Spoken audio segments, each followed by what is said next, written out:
So kung ano yung hirap niya pagkatapos nung nakaraang hearing na sabi niya linisin ang kanyang pangalan, hindi po nabawasan yan. Baka pa nga nadagdagan. Kaya kung gusto sana niyang linisin ang kanyang pangalan, di dapat mula sa simula naging mas mahusay na resource person siya at hindi lalong nagdagdag ng mga tanong tungkol sa kanyang sarili. Lumalabas ang katotohanan hindi sa bibig ni Mayor Alice Guo at hindi lamang sa aming puspusang investigasyon, pati po sa mga parallel investigation ng mga ahensya ng gobyerno. Siguradong irerekomenda naming paalisin na ang POGO sa Pilipinas. Then, kahit aling POGO hub, kahit saang bahagi pa ng bansa, ay kakailanganing paalisin din.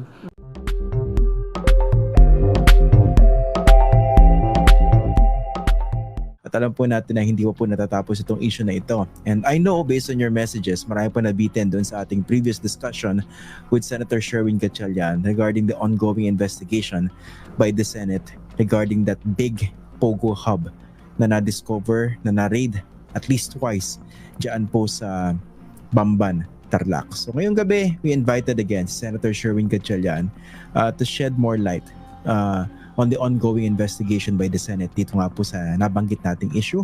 So I'd like to welcome again to our program si Senator Sherwin Gatchalian. Magandang gabi po and thank you for joining us again on Facts First.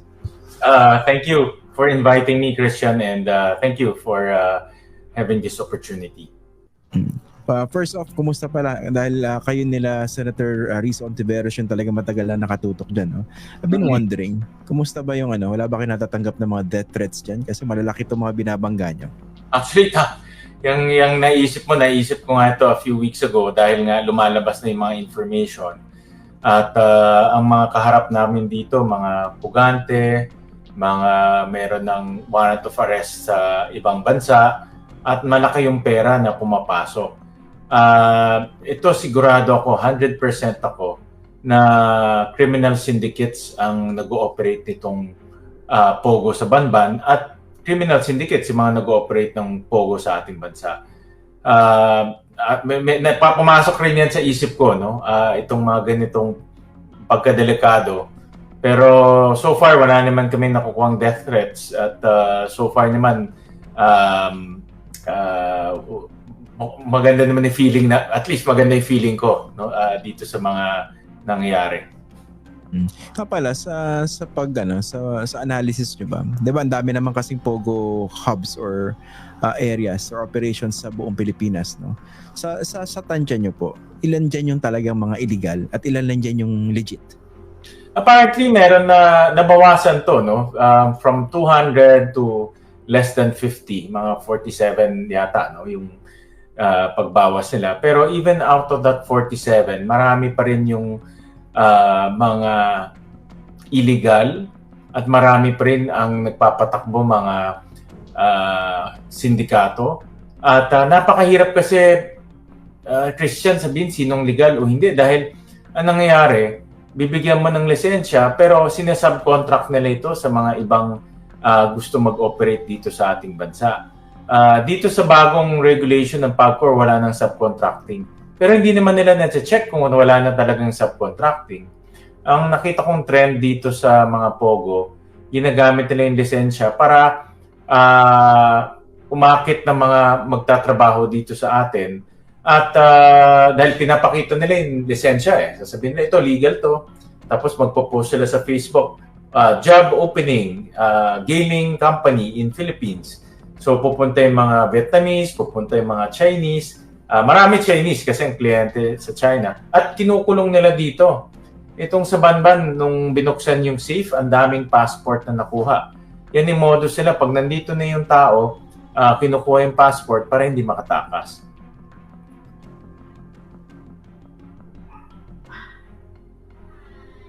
Hello, sir. Hello, yeah. Nadinig niya. Hindi yata na. In the first place, can you hear me now? Yes, I can hear you now.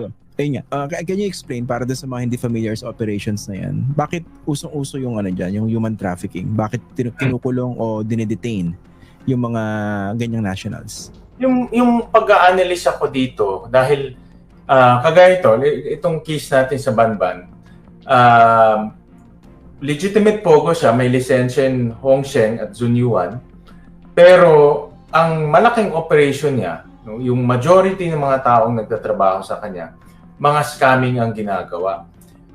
For example, yung love scam, crypto scam, ano-anong binebenta. Yung iba, umaakit ng mga lalaki para magpadala ng pera. At kasi kung local yan, magsusumbong at magsusumbong yan sa mga pulis.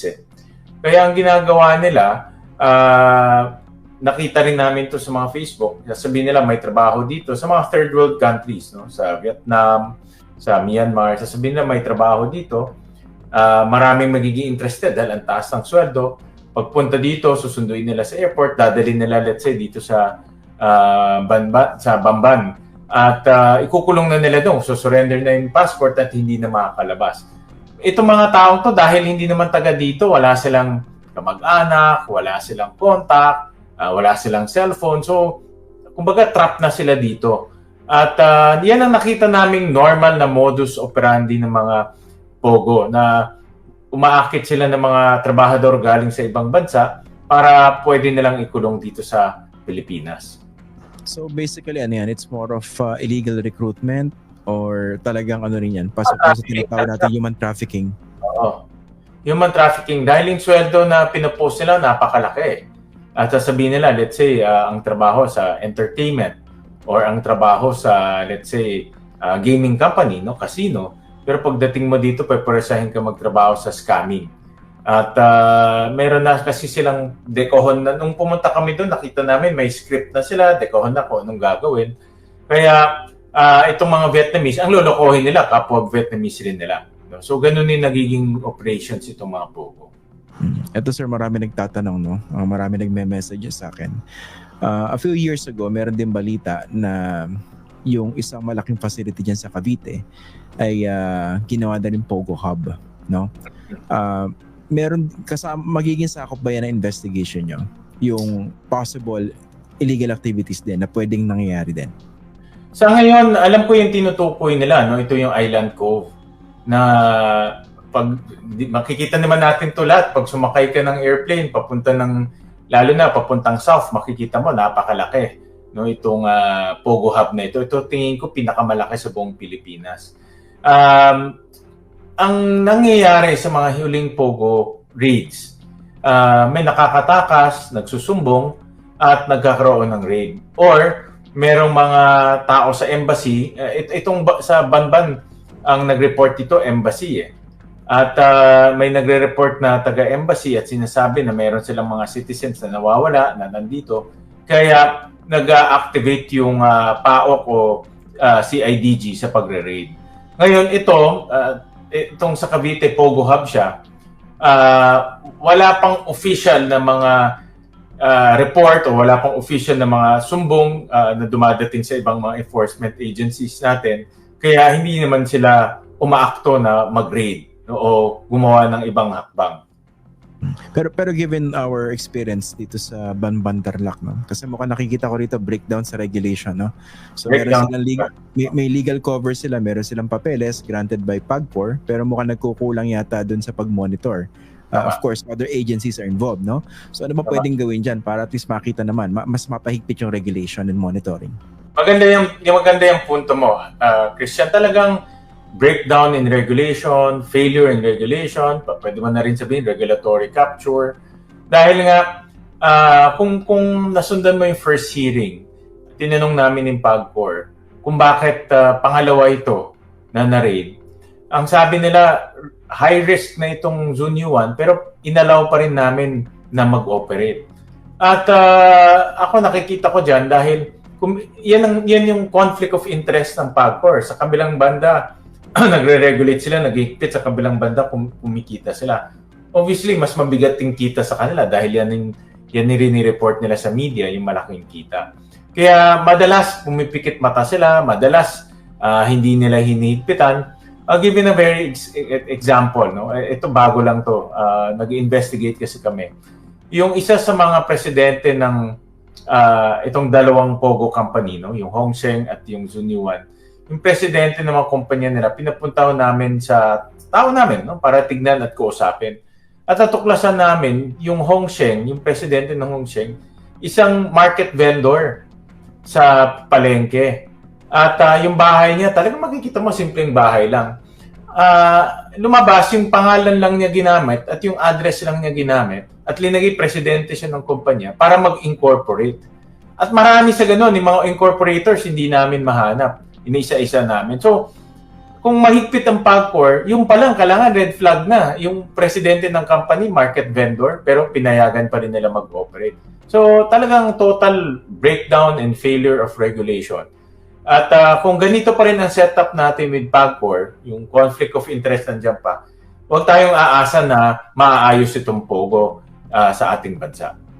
Yung Hongsheng, ito yung nagtayo ng Pogo dyan, yung Pogo Hub dyan sa Bamban po, no? Yeah, yung unang POGO company sa Banban. Bago nagpalit ng pangalan. Supposedly, nagpangilit ng pangalan dahil iba rin yung incorporators, iba rin yung company name, pero parehong modus ang nangyari.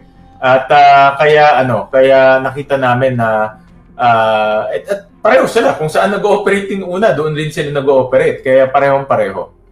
Para bang lumalabas dyan, kunwari nahuli yung unang company na gumagawa ng illegal, nagpalit lang.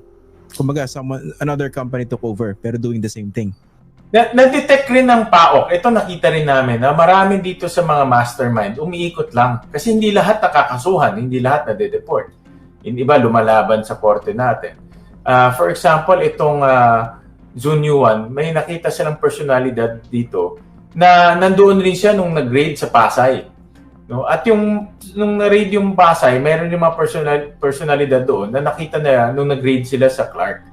So marami dito sa mga mastermind, umiikot-ikot lang sa iba't ibang pogo dahil una-una, alam nila itong negosyong ito. Pangalawa, meron na silang, kumbaga, may expertise na sila sa pogo at nakakatakas sila dahil alam nila kung paano yung pasikot-sikot ng ating sistema dito. At yun, pag tumakas sila, umuulit sila. At nahuhuli sila, tatakas ulit at mahuhuli ulit. So paikot-ikot lang itong pogo sa yung itong mga krimen sa pogo sa ating bansa. Para yatang mukhang pinagtatawanan yata yung ating law enforcement tsaka regulatory bodies kung ganyan. Actually, Christian, tingin ko ganyan talaga kasi nung pumunta kami sa Bamban, yung villa na pinasukan namin, ang laking villa. Talagang nagpatayo sila 14 villas. Yung pinuntahan namin doon, ang nakatira doon, yung pinaka-head, makikita mo yung meron ng children's room, dalawa yung asawa niya, may mga kamag-anak siya rin na nakatira doon, at fully furnished yung bahay. Kaya yung isip ko, parang balak na yun ito, tumira dito sa atin eh. Kumbaga, gusto niya na permanenteng manirahan dito sa atin. So, ang iniisip ko, siguro kabisado niya na rin kung paano yung takbo sa atin at kabisado niya na rin paano yung paikot-ikot. Ito pala, kung legit yung Pogo, ano ba yung games na pinag-uusapan dyan? Yung Philippine Offshore Games na yan? Ano ba larong pinag-uusapan dyan? Marami eh.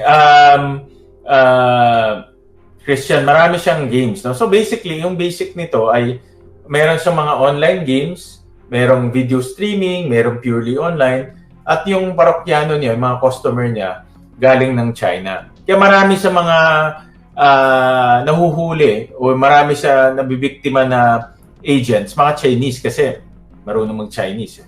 At ang kanyang sistema is yun, mag-ooperate ng online gaming dito, may video streaming yung iba, at kukuha sila ng mga taya galing ng China. Yun yung front. Pero ngayon, mas marami na rin yung illegal, yung nasa likod, yung mga scamming na nangyayari. Ang tingin ko nga, mas malaki yung feeling ko lang, wala akong data, mahirap kunin, pero ang feeling ko, mas malaki yung kita nitong mga ito sa scamming eh. Kasi, bakit ka papasok ng scamming? At ang laki ng yung scamming operation nila, ang daming tao eh. So tingin ko malaki yung kita nila dito sa mga scamming na ito. And then, Senator, bakit mukhang paborito nila Pilipinas? Anong meron sa atin? Bakit dito sila nagtayo ng mga ganyan? Actually, isa na lang tayo sa buong mundo na mayroong Pogo eh. Maraming bansa sa dito sa Southeast Asia, sa ASEAN, binanda yung Pogo. With the exception of Myanmar, dahil alam naman natin Myanmar medyo magulo ngayon, ano. So, but yung talagang as a policy na pinapayagan, tayo na lang ang natitira sa buong mundo. At paborito tayo kasi unang-una tingin ko sa akin pag-aanalisa, madaling alam nila yung sistema natin, yung judicial system, yung enforcement system.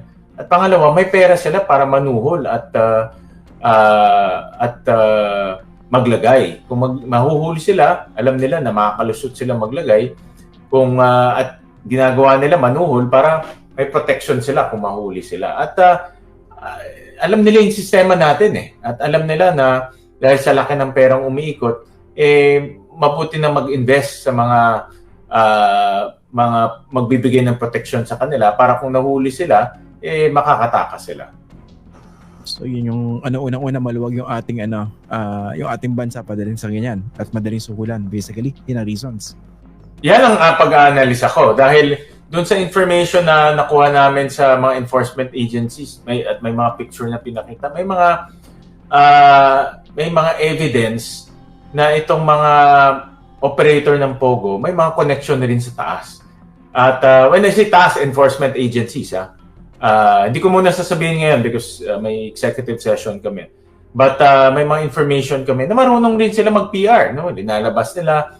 Actually, Christian, yung mga na-read na napuntahan namin, merong common denominator rin eh. May KTV. Merong KTV.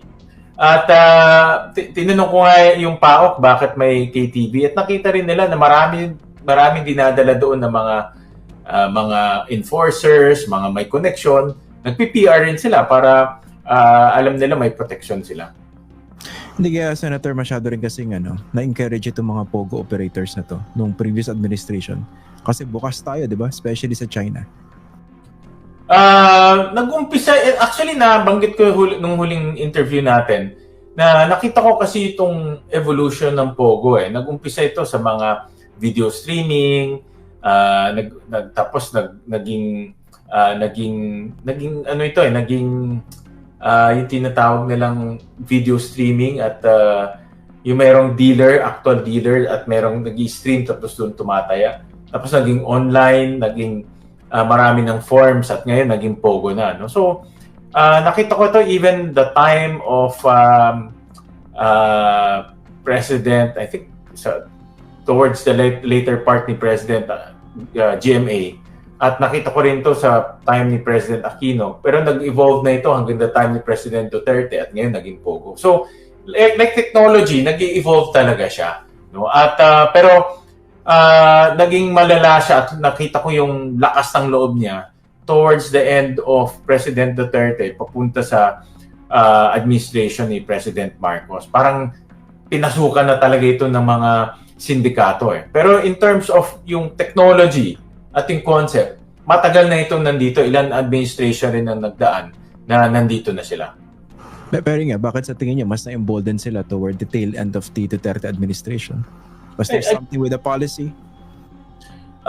Ako, ang basa ko dito, natututo rin ito eh. Marunong rin sila eh. At sa tagal nila dito, nagkakaroon rin sila ng connection.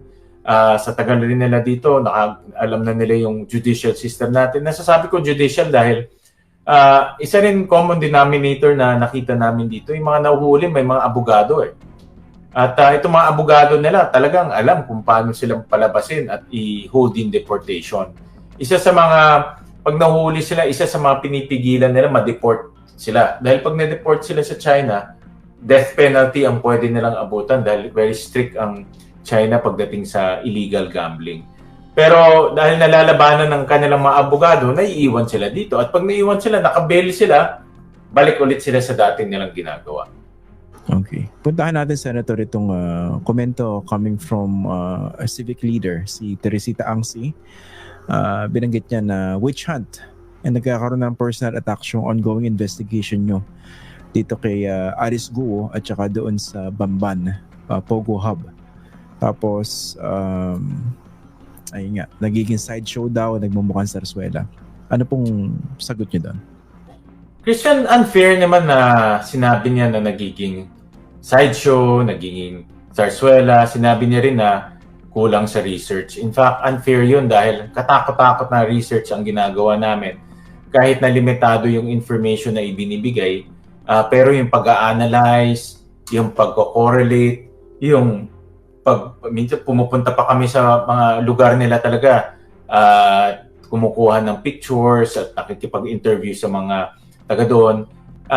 Maraming tao gumagalaw. Tao ko, tao ni Senator Hontiveros, ang tao ng committee, para lang mabuuin yung larawan, yung picture nitong modus na ito.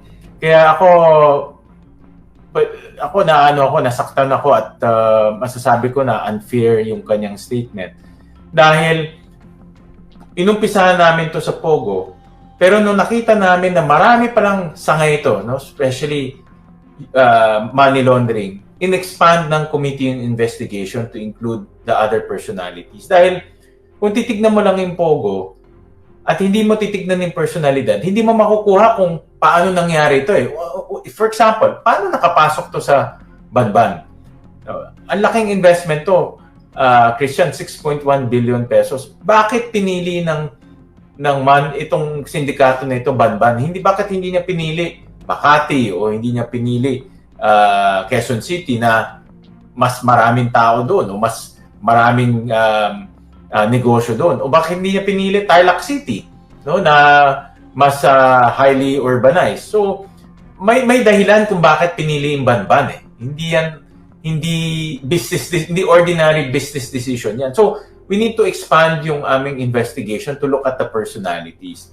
At it just so happened na sa pagbukas ng pag-expand namin ng investigation, nakita rin itong issue ni Mayor Alice Go pagdating sa kanyang birth certificate. Ito pala, konting to refresh the memory of our viewers, kasi baka iba nagtataka, bakit si Sherwin Gatchalian nagsasalita dyan? Ito in fairness si Senator Sherwin, na-cover ko yung mga previous hearings nyo under the previous administration, di ba? Nagkaroon na kayo ng hearing sa Pogo eh. And if I remember it correctly, kayong dalawa rin talaga ni Senator Risa, yung talagang tumutok dyan.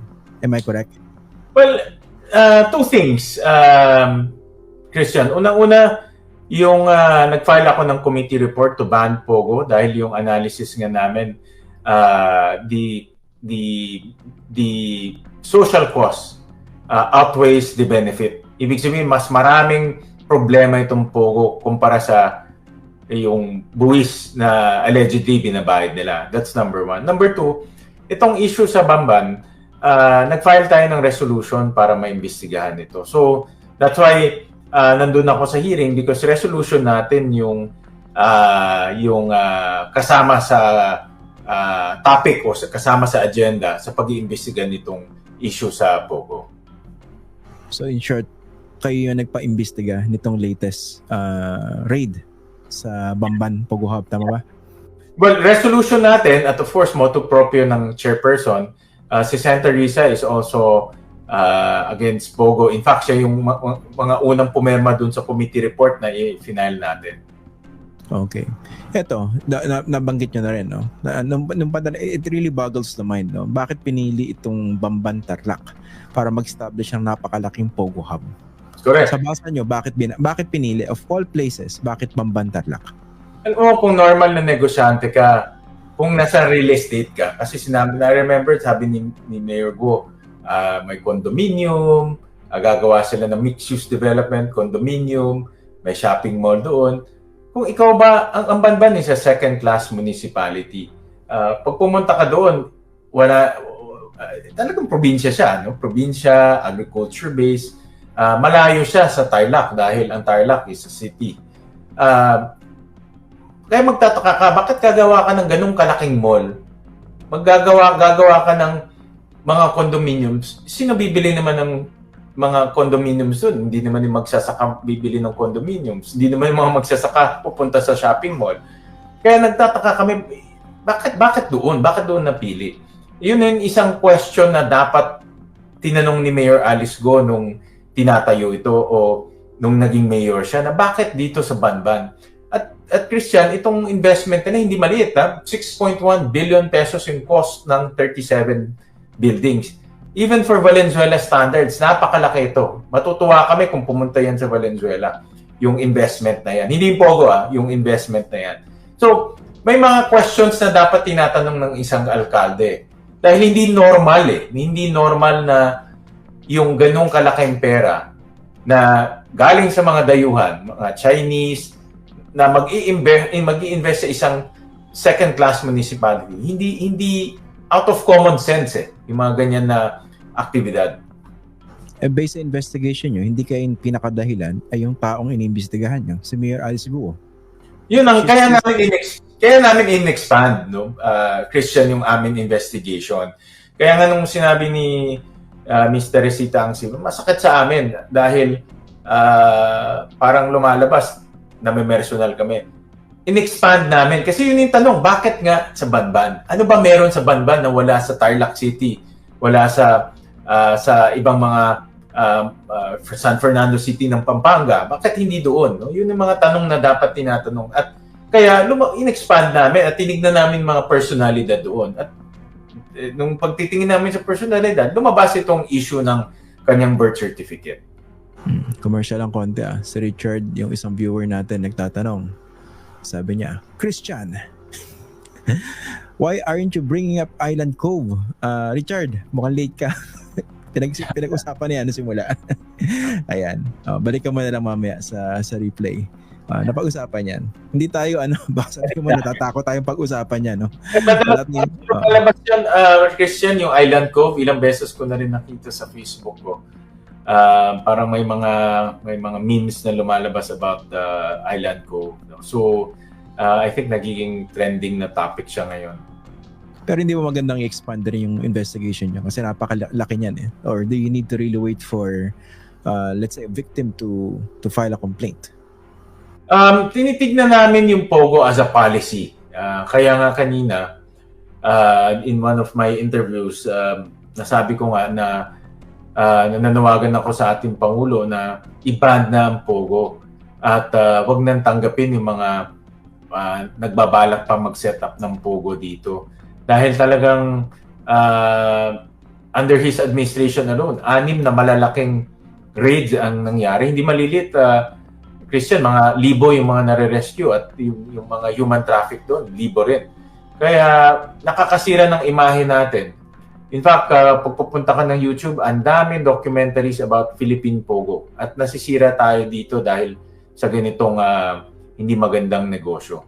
At dun sa mga nag-iisip na baka naman may sinisino kayo dahil baka tamaan dito kung nakasakaling silipin nyo yung Pogo dyan sa Cavite, baka, di ba, ang dinidikit dyan yung mga Rimulya. Baka sinisino nyo sila. How do you respond to that? Like na sinabi ko kanina, typically, nagre-react ang gobyerno kung merong complaints, kung merong criminal activity, at sa ngayon wala pa akong nagre-report ng any criminal activity tungkol dyan sa Island Cove activities or Island Cove na Pogo Hub.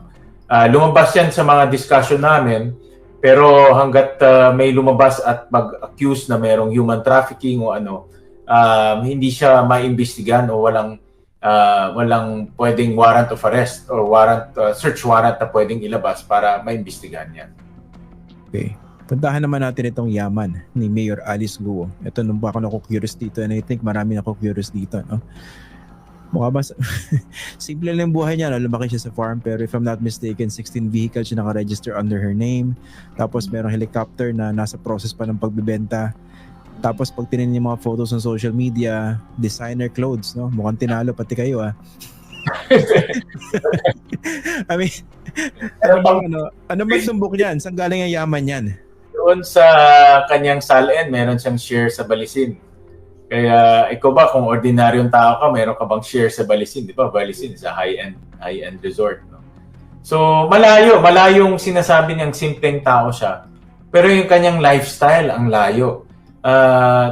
Tama ka, no? Na-curious din ako, tinignan ko yung kanyang social media. Tama ka, designer bags, designer clothes, pati yung mga relos niya, mga mamahalin na relos. At pinapakita niyo ito sa lahat, ha? Hindi as if na nakatago to. This is for everyone to see. No? Naka-Rolex, hindi lang ordinary Rolex, mga rose gold, yellow gold Rolex. So, magtataka ka na saan nanggagaling yung kanyang pambili o kanyang yaman. At nasabi ko nga nung huling hearing, tinignan namin lahat ng kumpanya nila. Meron silang 15 companies. At iba doon lugi, iba ang kita 100,000, 200,000, walang dividendong lumalabas. Kaya nagtataka kami saan nanggagaling yung kanyang income. Dahil pag titignan mo yung kumpanya, hindi nanggagaling sa mga kumpanya. So, ang aking pag-aanalisa, galing to sa labas. May pinanggagalingan to sa ibang sources. At sabi nga niya, diba, doon sa hearing na meron silang negosyo sa China, kung meron silang negosyo sa China at nagre-remit ng dividendo, dapat dinideclare nila ito sa kanilang income statement, sa kanilang tax payments. Yun rin hindi namin makita.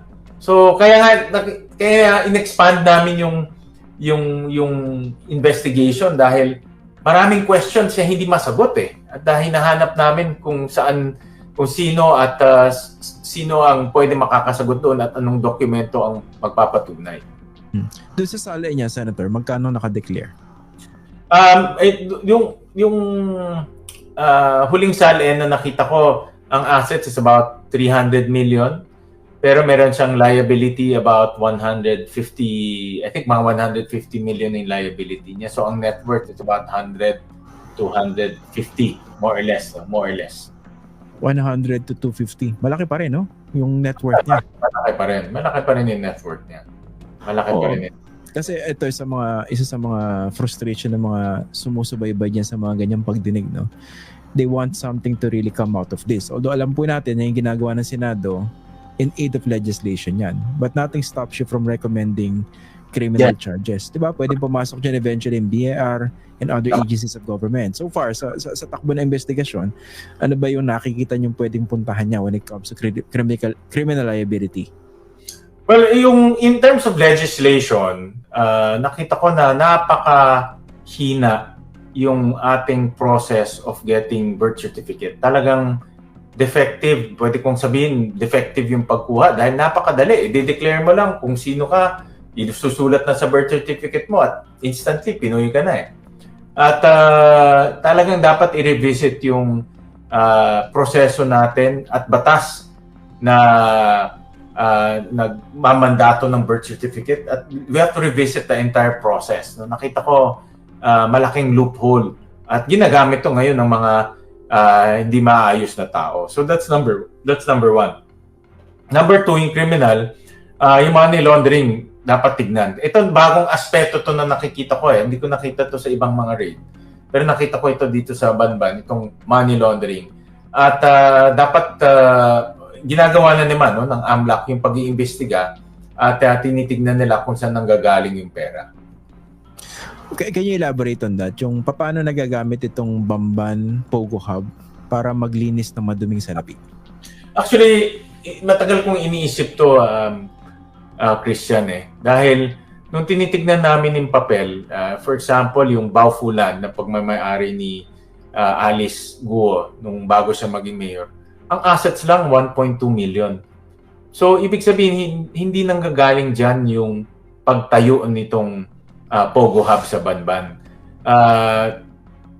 Yung Pogo Hub kasi nung pina-estimate namin sa mga professional engineers 6.1 billion. So ang theory ko dito, merong gustong magtayo ng Pogo pero ang sa likod nito ay scamming activity. Pero hindi naman siya pwedeng pumunta sa bangko at sabihin, hindi, hiram ako para magpatayo ng Pogo. Walang bangko magpapahiram sa iyo ng pera kung ang negosyo mo Pogo. So, itong mga ito, pumunta sa money launderer at sinabi niya, magpapatayo kami ng ganitong negosyo, Pogo at scamming, ganito yung magiging kita namin.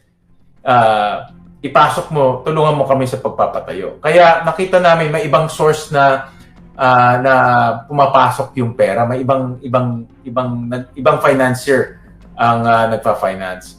So, itong financier naman, dahil alam niya illegal yung negosyo, willing siya mag-take the risk dahil yung kanyang pera galing din sa illegal. At hindi dumaan to sa ating sistema based sa mga nakikita kong dokumento, hindi dumaan sa mga normal channels natin, for example, sa bangko or sa ano. Hindi pa namin sure kung paano niya pinasok itong pera, but definitely hindi to pumasok doon sa mga kumpanya na nakita namin. So example, yung pagpapatayo ng facilities, hindi siya dumaan doon sa normal channels ng kasalapian, in short. At least doon mga kumpanya na nakita namin na involved. I'm sure meron pa ibang mga kumpanya involved dito na hindi pa namin nakikita. At to be honest, medyo ang galing nito na bilib ako kung paano nila ipinasok yung pera. Talagang without a trace itong pera na ito. Bilib ako, alam nila kung paano mag-operate. At alam nila na kung ma-set up nila itong Pogo Hub na ito, mababawi nila ito sa mga scamming activities na gagawin nila dito. Dahil bakit ka mag-i-invest kung hindi mo mababawi yung pera mo? Diba? So tingin ko napangakuan sila na kayang bawiin yung ininvest na pera nila dito. So yung mga illegal na gumagawa nito, base sa lumalabas, no? Naghanap sila ng lugar kung saan sila makakapagtayo ng hub. Nakita nila Pilipinas, maluwag. Madali siguro lagyan yung mga officials, and then dito makakapaglinis sila ng pera. At least that's how the theory goes, no? Ito po, kasi ang laging sagot ni Mayor Alice Guo, hindi ko po alam, lumaki po ako sa farm.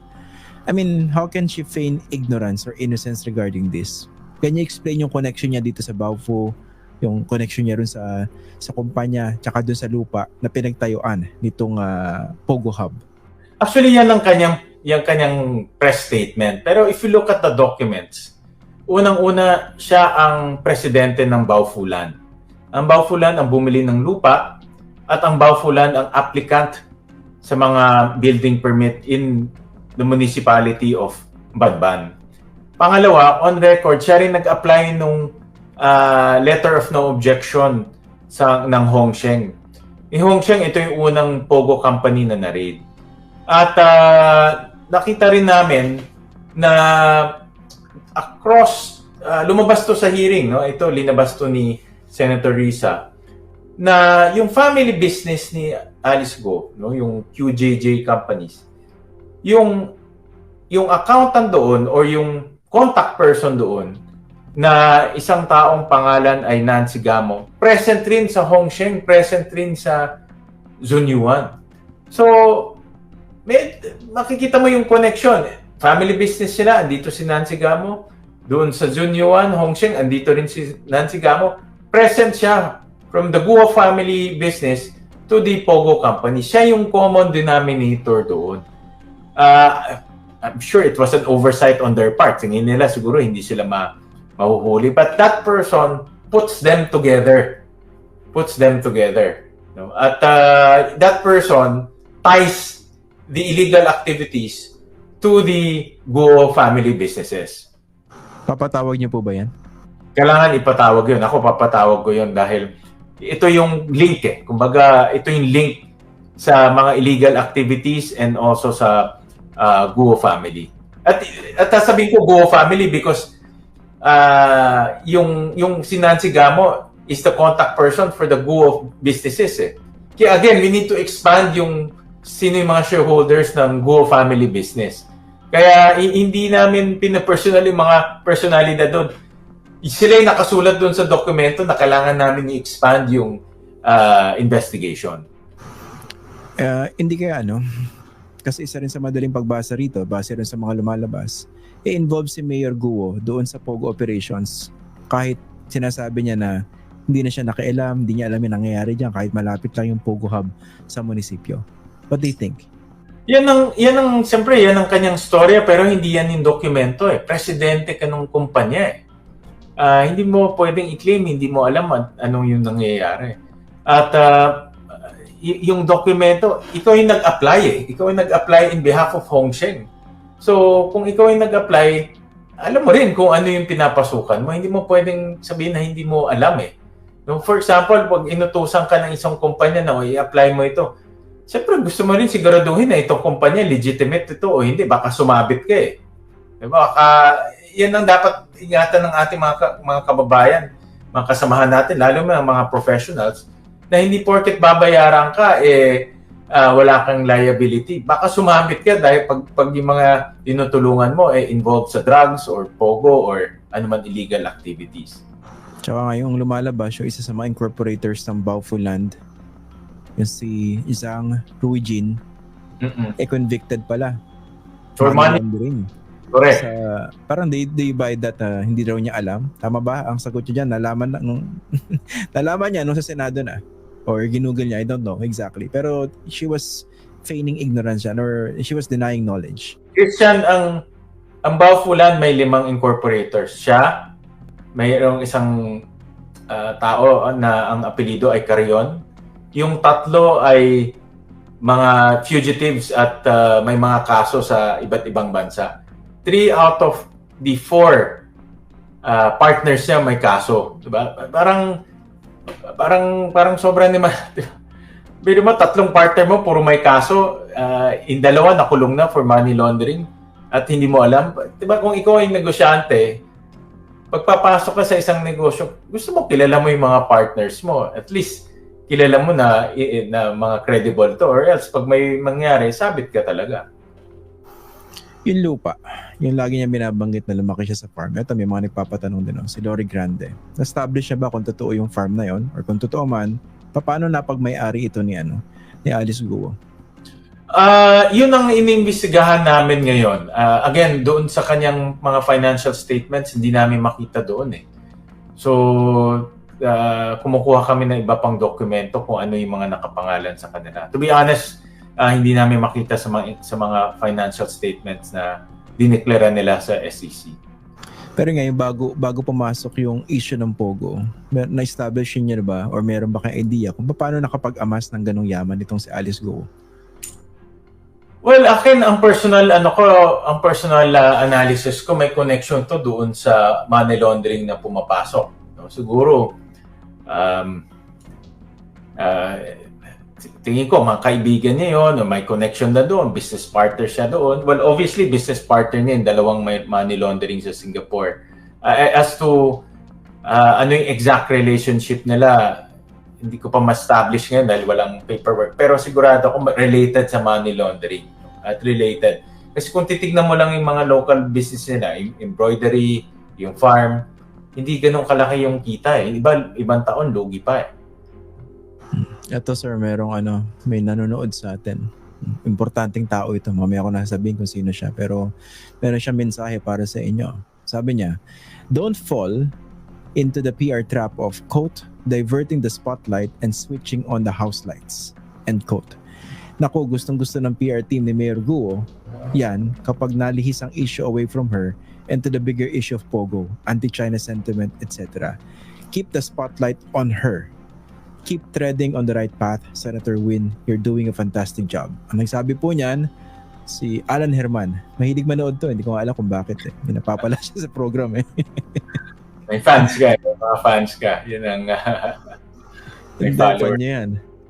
Pero tama nga yan, mag-ingat daw doon pag nilalayo na kay Alice Guo, 'di ba? Parang look at the big picture. Yung classic yata yung technique, no? Opening the house lights para mawala yung focus sa isang tao. Eto, may isang nanonood din sa atin, nagpapatanong. Ayun, ito lumalabas din to online, no? Yung Guo family raw connected sa sa CPP at dun sa mga Chinese spies. Nakita niyo ba 'yan? Mga videos na kumakalat din. Nakita ko sa YouTube, may isang I think Asian American na who's been na-curious ako pero tinututukan niya talaga ito si Alice Guo. At meron siyang mga theory, no, kung sino yung tatay. But of course, theory niya ito, so hindi ko pa na-validate. Yung yung sub-story ni Alice Guo, do you buy that? Yung anak siya ng housemaid nila, na iniwan siya, hindi na mahanap. It turned out, meron pala siyang kapatid, dinideny niya, nung pinalabas nung naglabas ng dokumento sa Senado, biglang iba naman yung sagot niya. Anong basa niyo rito sa kwentong hinahabi surrounding Alice Guo? Well, ako ang analysis ko dyan, tsaka yung interview niya kay Karen, kumukuha siya ng awa sa tao. Kumukuha siya ng simpatsya sa tao. Pero, Christian, you can come up with all the stories you want. Ang importante yung ebidensya at yung papel. Or the lack of evidence for that matter. Or the lack of supporting documents related to her birth certificate. So, yung story galing sa kanya yan, pero yung dokumento, yan ang official At lumalabas na yung kanyang birth certificate, peke, no? Yung mga information na nakasulat doon. Hindi ba papatawag yung tatay tsaka yung mga kapatid na lumabas na sa mga dokumento? Yung tatay, dahil siya nag-apply nung late birth certificate, dapat ipatawag. Siya yung nag-apply at dapat malaman natin kung bakit siya nagsinungaling. Nasabi ko sinungaling dahil if you look at the birth certificate, Christian, nakasulat doon name. So dapat isulat mo yung totoong pangalan mo. Ang totoong pangalan niya, Guo Jiangjong. Nakasulat doon nationality. Ang nationality niya Chinese. Nationality niya Chinese, sinulat niya Filipino. Nakasulat doon date of marriage. Sinulat niya doon, date of marriage. Pero wala naman marriage certificate. Ginawa niya ito 4 na beses. No? Kay Alice, kay Sheila, kay Seaman, kay Wesley. Hindi to clerical error na nagkamali ka ng pangalan Sinadya mo talaga magbigay ng maling impormasyon 4 na beses. Para yung intention mo na itong si Alice ay magkaroon ng Filipino citizenship. Yung kwento ng nanay na nawawala raw. Naniniwala ba kayo doon? Ako, hindi ako naniniwala doon, Christian. In fact, ako, meron akong theory na ang nanay niya Chinese at meron akong information kung sino yung totoong nanay niya. Dahil, kung matatanda mo, the first hearing, sabi niya tumira siya sa Valenzuela. So, na-curious ako. Nagtanong-tanong ako in that area. In fact, malapit lang sa bahay namin yung kanyang allegedly tinirahan. So, nagtanong-tanong ako doon. At merong pinakilala siya at yung pamilya niya na nanay niya. Ang pangalan nitong nanay niya, biological mother niya, ay si Wen Yi Lin. No? So, yan ang pinakilala niya doon sa mga taga-Valenzuela. No? So, Sorry, sir. How do you spell the name? Wen Li? Wen Yi Lin. Wen Yi. Wen Yi. W-E-N-Y-I. Tapos Lin. L-I-N. Pali 3 words. 3 words, oo. Ang Chinese name, normally 3 words. So, yun ang pinakilala niya. At may nagsabi sa akin na talagang from hindi marunong mag-Tagalog, from mainland China. Ito, may fans ka ulit, Senator. Yun ang nakuha kong information dito sa pagtatanong ko sa Valenzuela. So if that is true, tatay niya Chinese, nanay niya Chinese, then obviously Chinese siya. Hindi siya Pinoy, so pwede siya makuwaranto dahil bakit siya nag-occupy ng public office, hindi naman pala siya Pinoy. Correct. Ito may nanonood sa atin, no? Kilala niyo to. Ang malas ni Alice Guo sa lahat ng address na gagamitin nila sa Valenzuela pa. Props to Senator Gatchalian for pursuing this investigation. Ang nag-comment si Attorney Abigail Balte. Attorney Balte. Hindi kaya hindi naman kaya yung kwento ng nanay na yan na nawawala. It was a convenient excuse, a convenient story na hinabi siguro ng isang napakagaling na communication specialist. Oo nga. Para mailayo na yung issue kasi pag sinabi nawawala, wala na, hindi na mahanap Kumbaga wala na magtatanong. Unfortunately, nagtatanong pa rin yung mga tao. What do you think? Tsaka based sa PSA guidelines, very strict ang PSA. Nakasulat doon, dapat may supporting documents Yung pag-apply mo ng late registration. yung pag-apply ng tatay niya ng late registration, walang supporting documents except for one, yung certification ng NSO at that time, no, yung National Statistics Office pa before. So, walang supporting documents. For example, isa sa pinakamahalaga doon, yung affidavit of two disinterested persons. Wala yun. No? Mga affidavit from yung hilot, yung manghihilot, o yung midwife, wala rin doon. Completely walang supporting documents. Ang konsepto nga ng late registration is dapat may supporting documents ka para masuportahan mo yung claim mo na pinanganak siya sa ganitong araw, ito yung nagpanganak sa kanya, ito yung mga magulang niya. Pero wala yung mga supporting documents. By that alone, defective na kaagad at invalid na yung kanyang birth certificate. Ba't nakalusot? Hindi ba dapat ipatawag din yung opisina mismo ng PSA na nagrehistro niyan? Actually, nag-issue na ng certification yung Tarlac PSA na wala talagang supporting documents. Unfortunately, yung taong gumawa nito, patay na. No? Kaya hindi siya mapapatawag at makukuha yung kanyang side dahil wala na siya. Pero based on kung ano yung nakita ng PSA ngayon sa Tarlac at National, wala talagang supporting documents. So how do you, sasabihin mo, pinanganak siya sa ganitong araw, wala ka namang bibigay ng supporting documents. Sasabihin mo, ito yung manghihilot, pero wala kang affidavit from manghihilot. Lahat purely, nag-rely lang kung ano yung dineclare ng kanyang tatay. Yun nga eh. Parang naglolokohan tayo. Parang bigla may sumulpot, no? Literally parang, gumana na, bila na buhay.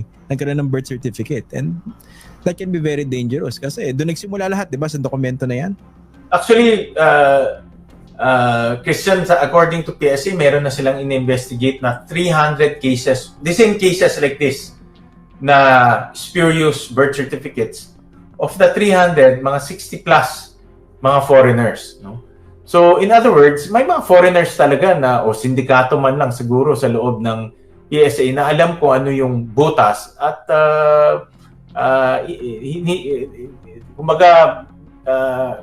ina-attract nila, hinikayat nila itong mga foreigners na mag-apply through the late registration process. Ito sir, pasensya na kayo, medyo napapahaba na pero patapos na rin tayo.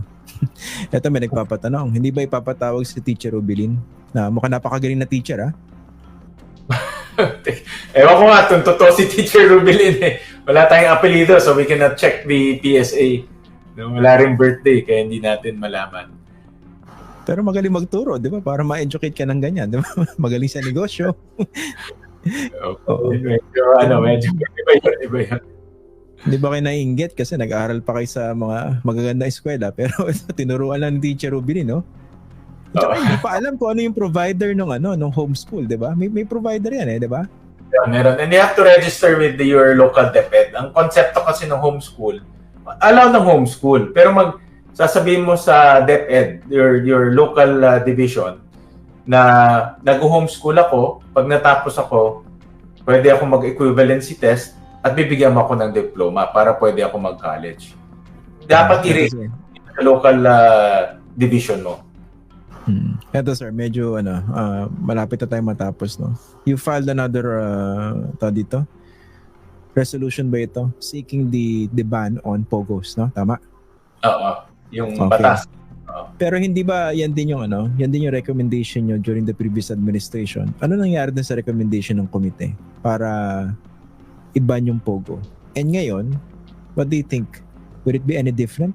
Ano bang nararamdaman nyo, nadidinig nyo from BBM regarding this?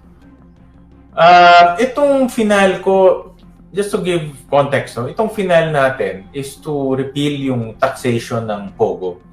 Dahil itong POGO, nabuhay siya at naging legal dahil sa taxation law.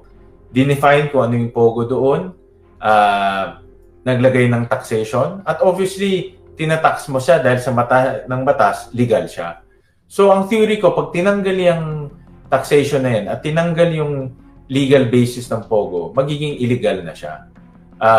Yun ang aking theory kaya nag-file tayo to repeal the law. Dahil mawawala na yung kanyang taxation regime. So, yun yung takbo. At meron ding ibang nag-file na to ban POGO, si Senator Villanueva at si Senator Alan Cayetano. So i-merge natin itong tatlong batas na ito para maging comprehensive. At sa House, meron din kay Congressman Benny Abante, nag-file rin siya. Very comprehensive yung kay Congressman Abante, yung kanyang POGO band proposal. No? Nakita ko talagang very comprehensive. So, pag tumakbo na itong dalawa, hopefully, ma-aproban to sa Kongreso at hopefully, makikita ni Presidente at pepermahan niya rin. Pero what sense are you getting? Kasi yung previous president, hindi tinanggal yung POGO. Actually, in-encourage pa. Pero under BBM, what do you think? What sense are you getting? Alam ko very concerned si Presidente. Very concerned siya with itong incidents of crime. At alam ko na minomonitor niya ito. May a few conversations kami na nakikita ko very concerned siya. At kaya ang advice ko nga sa kanya, walang mawawala sa atin. I-ban natin to, walang mawawala sa atin.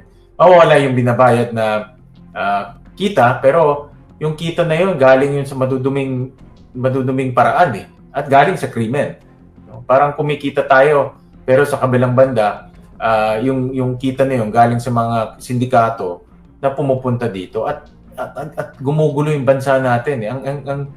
Ang importante, negosyo na nakakatulong sa peace and order. Itong negosyo na ito, winawasak yung ating peace and order at hindi hinto yan hanggat nandito sila. Ito, finally, Senator. Isa rin ito sa mga binanggit ni Teresita Angsi. May nagpapatanong dito, no? Sa mga viewers natin. Alam mo, basa niya rin sa comment na with what's going on sa Senado ngayon, baka this can be encouraging yung tinatawag na xenophobia. Nakikita ko na merong ganyan na xenophobia. Kaya ang aking focus ay always the issues at ang focus natin yung mga personalities involved, regardless kung anong nationality nila. At aminin ko na merong lumalabas na xenophobia in different issues. No? For example, yung nangyari sa Cagayan, nagiging xenophobia yun. At yan ang dapat nating labanan dahil hindi tayo kilala bilang mga racist at bilang mga namamersonal dahil sa namamersonal sa isang particular na lahi. Hindi tayo kilala sa ganun. Ang importante sa atin yung issues at kung ano yung makakabuti sa atin. Okay. On that note, Senator Sherwin, thank you very much. Para sa iba pang karagdagang mga balita at impormasyon, ay huwag po nating kalimutang mag-like, share at comment sa video na ito, at huwag po rin nating kalimutang mag-subscribe to continue supporting us. Maraming salamat po sa inyong panonood, at naway tangkilikin po ninyo ang aming YouTube channel.